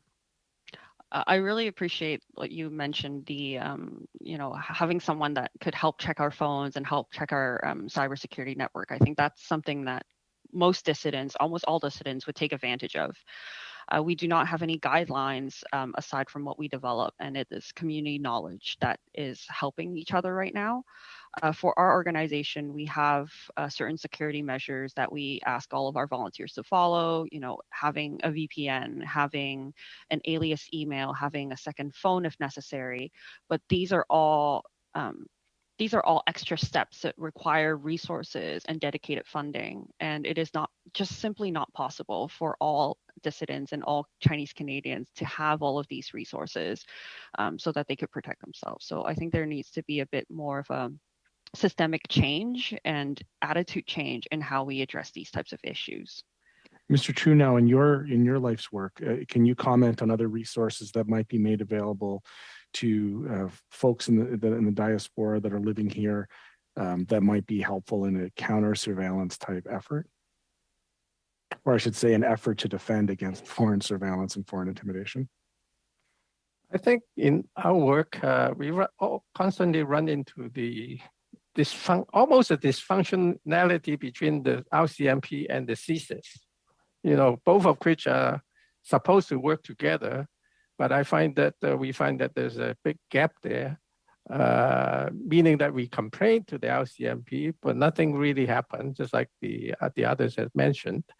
And as far as CSIS is concerned, they are also aware, or painfully aware, that some of their research information did not really trickle down to all the politicians. So I think right off the bat, it's also the system itself that's not functioning well.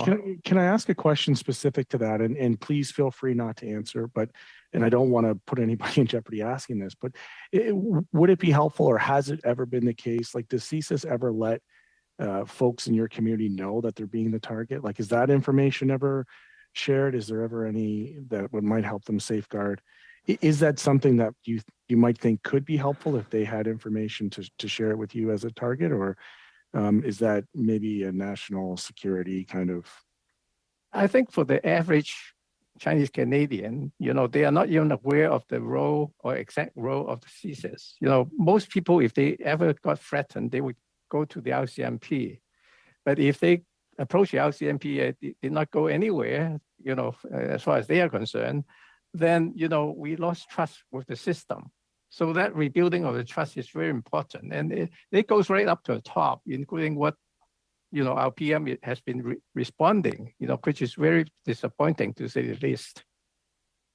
Okay, thank you, Mr. Green. Thank you, Mr. Cheuk.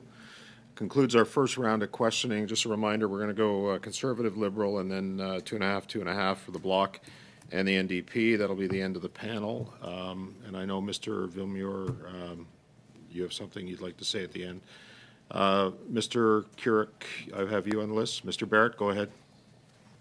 Thanks, Chair. I'm going to split my time with Mr. Cheuk. So if you'll just indulge me, I'm just going to give notice of motion, and that's that the committee, in relation to its study of foreign election interference, invite Katie Telford, Chief of Staff to the Prime Minister, to appear alone for 3 hours provided that she be sworn or affirmed. I'll turn the floor over to Mr. Cheuk. Okay, thank you. Notice of motion is accepted. Go ahead, Mr. Cheuk.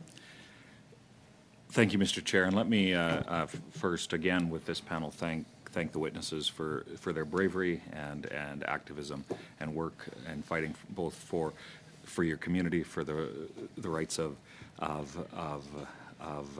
the Chinese diaspora in Canada and around the world, and appreciate that you are involved in this conversation.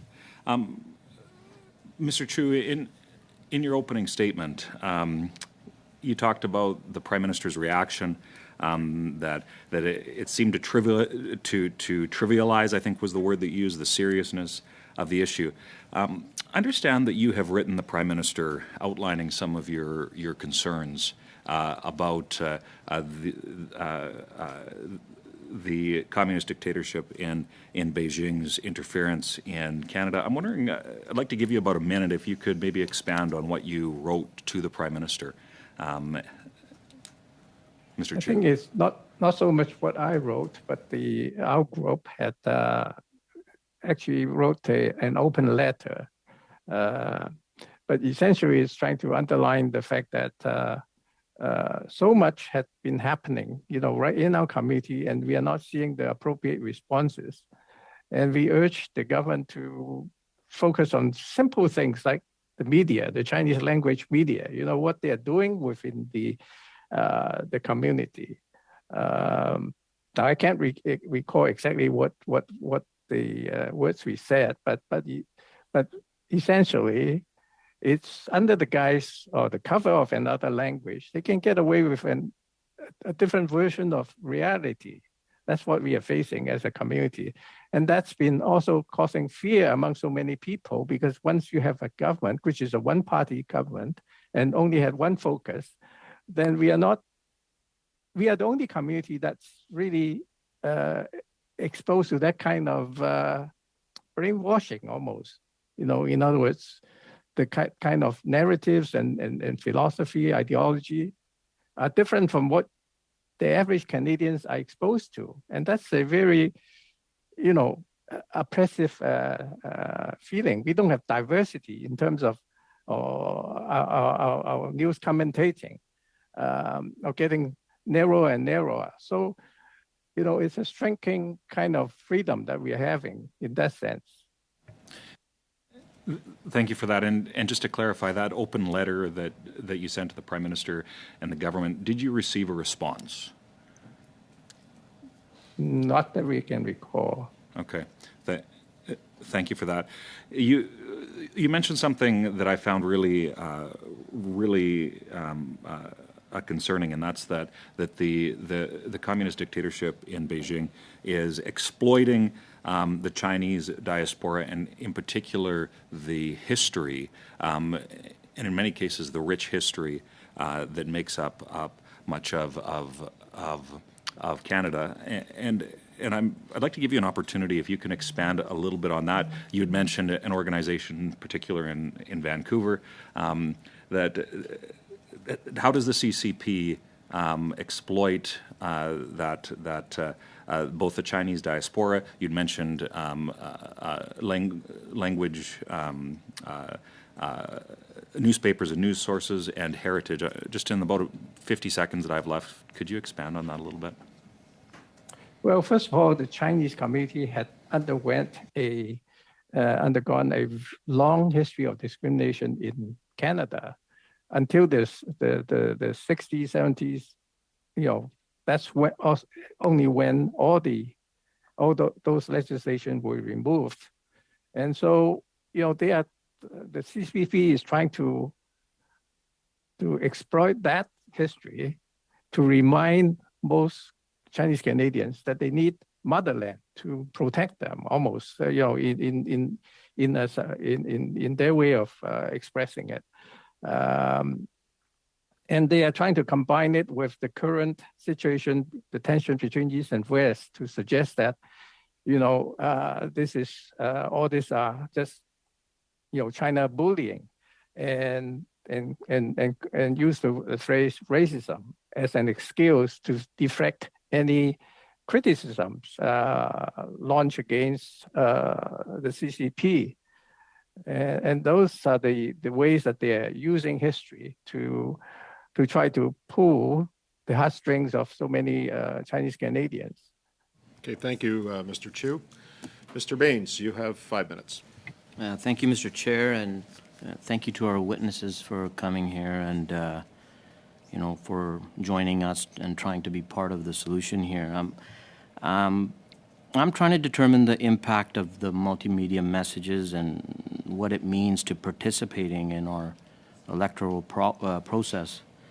I live in Richmond, British Columbia. It's one of the most diverse cities in probably all of Canada. In fact, the United Nations has actually recognized we have a 5-kilometer stretch in the city. It's called the Highway to Heaven. You have over 28 different faith-based organizations, all situated side by side. And I've lived there my whole life, and I've tried to, engage with communities. But one community does stand out, and I know Ms. Wong maybe mentioned this earlier. Everybody sort of has in terms of the fear. And, we often try to engage the Chinese community, and if you're knocking on their door, they're not opening it, or there's a level of lack of, registering, giving personal information and those kinds of things. So, if we're looking at messages they're receiving on social media platforms, how can our security services distinguish between materials written in, say, Cantonese, Mandarin, that originate from, say, a government source in China, and those written by Canadians that here in Canada, Chinese Canadians? Anybody, if Ms. Wong maybe, yeah, Ms. Wong, please. Sounds good. I can point folks to our report in plain sight, particularly in the information and narrative discursion warfare section. So yes, while the CCP uses their formal state, platforms on WeChat, on Weibo to talk about their ideology and their narratives, those narratives are also repeated by media outlets that have friendly relationships with the CCP. We see that through training camps where Beijing would host ethnic Chinese language media all around the world to come and talk about how to tell a good China story. So while these ethnic Chinese language media aren't exactly state outlets, they are repeating state narratives. So these are the types of kind of gray area and nuances that we have to navigate and to learn how to counter. Another aspect is, the use of influencers and social media key opinion leaders to tell China's story. So while they are individuals who are not state affiliated, their narratives are parroting the state's narrative points. And, for us in the community, when we read these coverage and these types of posts, it's really clear to us that it is parroting exactly what the state would have said, but it would be a lot more difficult for people who do not have the digital literacy training or the background knowledge to identify these as state narratives. Okay, and then, you know, if we're comparing it, I think my Miss- colleague, Ms. Ms. Wong? Lau, would actually have a lot to add on this. So Or Ms. I think toss this to her. Mr. Baines may have another question here. So, Mr. Baines, or are you going to continue on with? Yeah, just, you know what, maybe Ms. Lau can join in and just give us maybe a comparison of, say, domestic, you know, misinformation, disinformation, even in local Canadian content or American content. Hi, yeah. So I just wanted to also point out that a lot of this is when we talk about the interconnected facets of foreign interference, Cherie had brought up the point that a lot of the underfunding of these communities also contribute to these problems. So for example, for media, a lot of these incentives to produce, I would say, or reproduce party lines is due to business deals and being opened up to the China market. There are levers there that would also, for example, the difference between different social media platforms in China and how they interact with overseas media. That's something to look into, certainly. I can say, observing Chinese language media, there are not a lot of resources being funded for ethnic reporters. A lot of these companies are marketing companies instead. And additionally, so there's no real, I would say, original reporting being done in Chinese language media that is being reproduced. Okay, thank you, Ms. Lau. Sorry. That's the time. That's Mr. the time? Baines? Yeah, sorry. Monsieur Villemure. Mr. Villemure, you have 2.5 minutes. Thank you, Mr. Chair. Mr. Cheuk, in a few words, do you believe that the Government of Canada understands China well? I don't, simply by looking at how their responses to so many infiltrations and undue influence have been. And I don't think they are aware of the fact that China is using a lot of government organized but non-governmental organizations, both locally and overseas, even totally apparently harmless names, for example, Chinese Students and Scholars Association, that kind of global organizations are literally controlling so many university student bodies, you know, in Canada and elsewhere. Apologies to interrupt. Same question to Ms. Wong. Do you think that Canada truly understands China? Without people with cultural and linguistic expertise in making these decisions, no, we do not have the capacity to truly understand Beijing or the leadership right now. Ms. Wong, do you believe that a public and independent inquiry into the relationship between Canada and China and interference would be a good thing?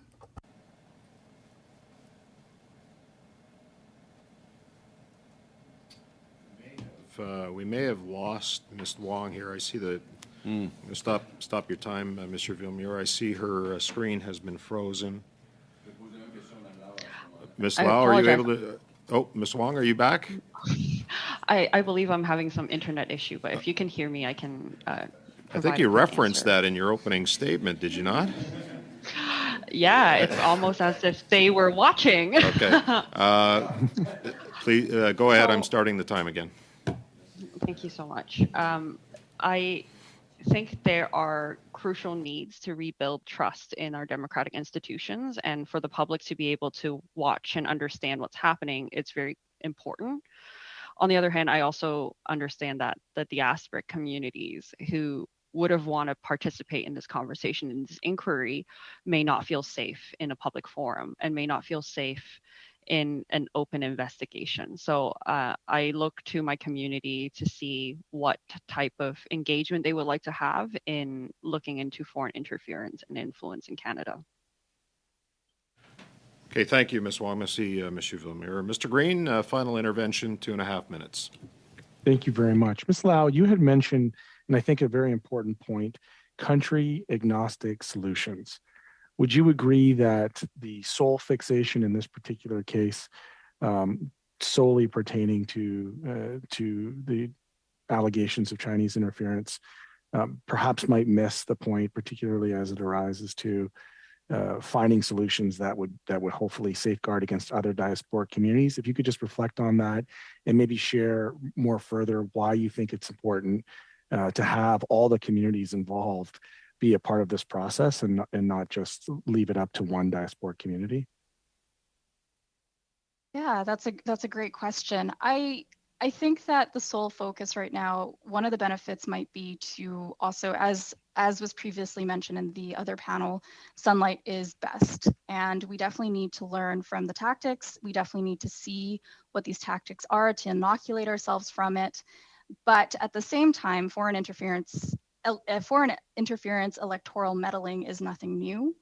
And we can reasonably expect it to be a problem in the future, a challenge in the future for all of us to address. So I do hope that we are considering, while this is the, I would say, in the spotlight at the moment, I do hope that we are considering what solutions we have moving forward and how do we protect ourselves and be proactive in these solutions.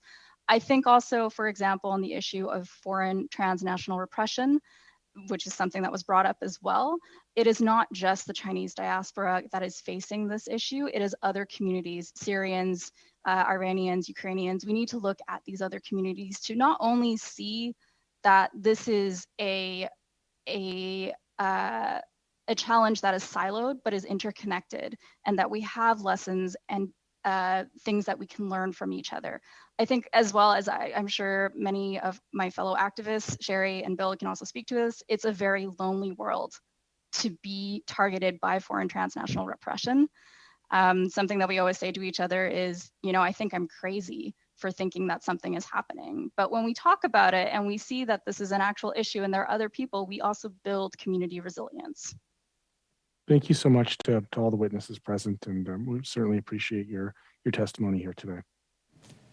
Thank you, Mr. Green. That concludes this round of questioning and this panel. On behalf of the committee and on behalf of Canadians, I do want to thank you, Mr. Cheuk, Ms. Wong, and Ms. Lau for taking the time today to appear before this committee. The information that you provided and will provide has been extremely valuable, and I think all committee members will agree on that. Thank you. We're going to continue on right now. Mr. Villemure, je comprends que vous avez un avis. I understand that you have a notice of motion. Mr. Villemure, you have the floor. Thank you. I will table a motion, and it has been circulated in both official languages. Everyone should have a copy. I will read it now. That as part of its study on foreign interference, the committee invite Mr. Raphael Glucksmann to testify as chair of the Special Commission on Interference in the democratic processes of the European Union, including disinformation.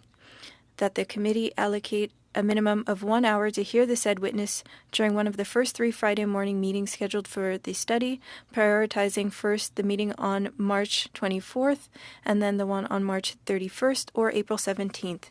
Thank you, Mr. Villemure. I want to state that Mr. Glucksmann is already on our list. I think that you're requesting the dates specifically for this witness. It might be difficult for March 24th. As my purview as chair, make sure that we can look at March 31st or April 17th. Allez. Au-delà de la date, c'est qu'il soit.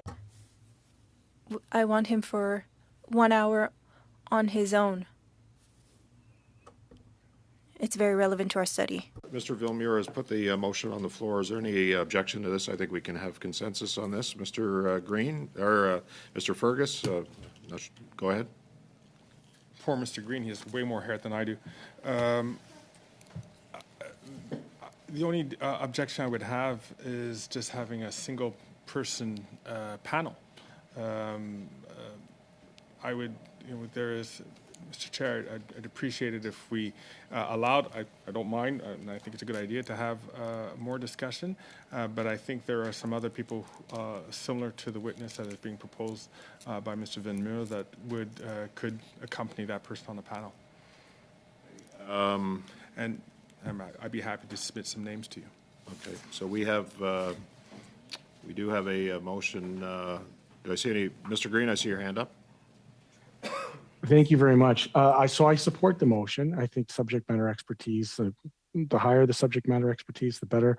But if it is the case that there isn't consensus around the table to have the witness solely for 1 hour, what might help, because, you know, respectfully, somebody who is limited with 2.5 rounds in this quick rapid fire kind of way.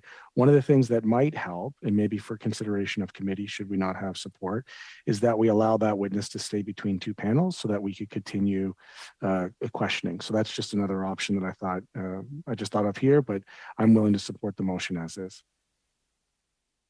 Mr. Fergus, go ahead. Very quickly, Mr. Chair, will this be the last meeting on this issue? I think we need to have that discussion as a committee. I'm going to leave a little time when we get back to that first meeting. I've spoken to all of you about where we go with this, given the circumstances at Proc. I thought today's meeting was extremely valuable. It sort of gave us a different perspective, but I think we need to have further discussion. So I would anticipate that we're going to have at least one more meeting on this particular issue, and then we need to have that discussion perhaps as early as the Tuesday when we get back as to which direction we want to go. So this will happen, well, it may not happen actually on the 24th. It may be difficult. So the 31st or the 17th are probably the 2 likely dates that this particular situation will occur if this motion passes. Is there a possibility that we could have this discussion at subcommittee, or to try to figure out what the frame is? Because if it's going to be one last meeting, if it were, we'd want to make sure, even if it's 2 panels, then, and I like your suggestion of having maybe perhaps an overlap, having this particular guest be an overlap, but if there's an opportunity to do you know, to have a couple of more people put on, or if we're going to have 2 or 3 more meetings, I would just like to know. So we do have a fairly robust witness list at this point that we can draw from. So it's not like we're sort of cherry picking witnesses here. We do have a list that we can pick from. So I think what we would want to do then is to, if we're going to agree on this or not, I would like to see this happen by March 31st, if possible. Mr. Villemure, would you be acceptable or amenable to having this witness appear on 2 panels for that day? Or do you want him, est-ce que vous voulez spécifique? Do you want him specifically for 1 hour? I wouldn't want to slow the work of the committee, but there were 2 reports on this issue. So we might have many questions to ask him. And I want to be sure that we all have time to ask questions of this witness. It's not set in stone, but I want for everyone to be able to ask questions. Nous avons, okay, just let me finish. Nous avons We have a motion. I would prefer that we deal with this motion. If there's no consent, then perhaps we can move to a vote. Mr. Fergus. We want to support this. Okay. I just want to know in what context. Is this in a context of 6 more meetings, or is this context of 1 or 2 more meetings? So that's where I'm just trying to make that judgment. I actually agree with your position that we should have a subcommittee meeting on this. I'm going to propose that to the vice chairs, but I would suggest that this will likely be just 1 more meeting on this particular issue. Of course, subject to any discussion with the subcommittee. So, yeah. With that understanding, then we're comfortable with this. We don't need to do a vote. But you know, we're always depending on everybody to act in good faith. Right. Okay. So just so that we're clear, are we in agreement then to go ahead, Mike? 1 more meeting following that meeting, or 1 more meeting after today? Well, I just don't. Just We so I'm see, clear on see, and that's the problem I'm having, because I can't commit to the 24th. No, I appreciate that. But So if we're going to have this, then we're going to have it on the 31st. what was the initial sorry, Mr. Chair, Yep. what was the initial motion? It prescribed 6. Okay. Yes. We're good, and we can take the other stuff to the broader discussion to a future meeting or a subcommittee. The original motion, there were 6 meetings that were scheduled for the foreign interference study. Today was the start of that. So if you recall, the work plan was for every Friday for the next 5 now that we were going to deal with foreign interference. The 24th, I don't believe is possible to include that. So that would mean that we would likely, if we were to do this on the 31st, that we would likely have 2 more meetings on this. But I would subject that to any discussion that we have at subcommittee at this point. So that's the problem I'm running into. I thought when we, after we had come up with I don't want to drag this out, and I'm Yeah, really yeah. sorry. No. This is really a genuine question. I just thought that when we had talked about it, there was informal discussions where we had talked about, well, we don't want to duplicate the efforts of other committees, so chances are it's not going to run out the whole 6.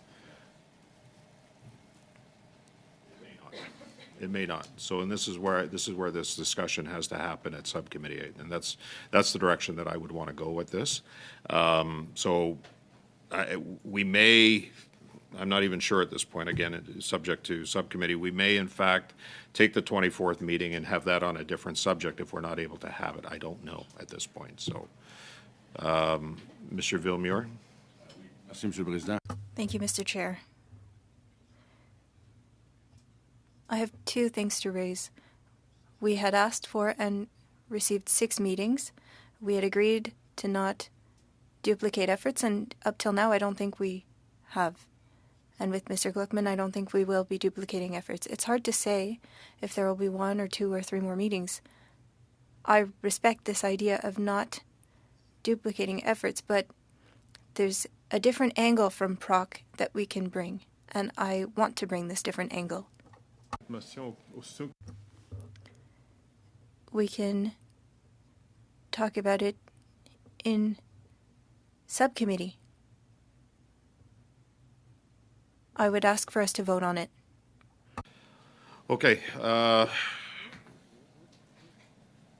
motion est en avant de vous. The motion is before us.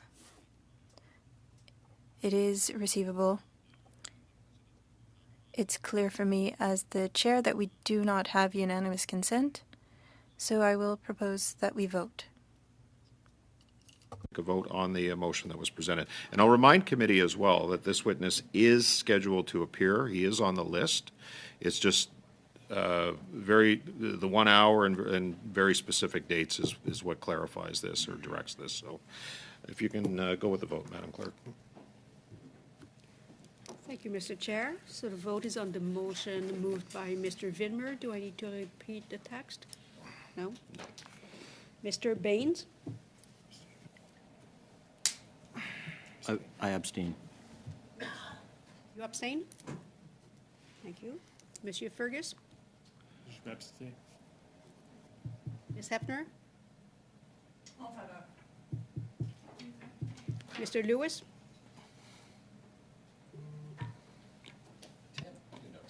Support. Yeah. Sorry, can you say that again? I couldn't hear. For the motion. For the motion, thank you. Madame Martinez-Ferrada. Pour. Mr. Barrett. In favor. I didn't see Tim was here. Hi, Tim. Mr. Waugh. In favor. Mr. Cheuk. Support. Monsieur Villemure. Mr. Green. In favor. 8 yeas, Mr. Chair. Okay, thank you, Madam Clerk. So the motion does carry. I am going to take the advice of Mr. Fergus. I'm going to call a subcommittee meeting so that we can discuss this further. Leave it at my discretion to work with the clerk on to when this particular witness is going to come, and we will accommodate the motion that has just passed. That's it. Have a great break week. Enjoy time with your family, everyone. Thank you to the analysts. Thank you to the clerk and all the technicians in the room. And I especially want to thank my wife, who's here today, who has been here this week, looking after me with my bad back. So thank you. Meeting's adjourned.